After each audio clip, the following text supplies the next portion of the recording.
کہ ہم کہتے ہیں یہ جو لوگ باہر ملکوں کی طرف دنیا حاصل کرنے کے لیے دوڑتے ہیں، خاص طور پر غیر مسلم ممالک میں جا کر جو رہتے ہیں، ایک بزرگ ہے وہ قسم کھا کر کہتے ہیں تیسری نسل اس کی کافر ہوگی۔ دنیا کے لیے گیا ہے نا، دنیا کمانے کے لیے، تیسری نسل اس کی کیا ہوگی؟ کافر ہوگی۔ جو گھر کے ساتھ جا کر اس کی نشو و نما ان کی اولاد کی وہیں پر کافروں کے ملک میں ہو رہی ہے،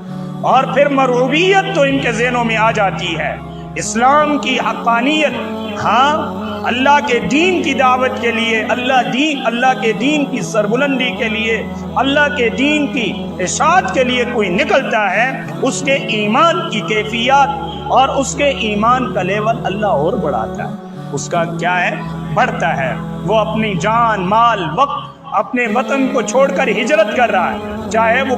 کتنے بھی وقت کے لیے، ہجرت ہی ہے نا، وطن کو چھوڑا نہیں ہے اس نے، دعوت و تبلیغ کے ساتھ جا رہا ہے، ہجرت کی ہے۔ اب یہ جو اسلام کے لیے اس کی ہجرت ہے، یہ وہی ہجرت ہے جو صحابہ نے کی تھی حضرات محترم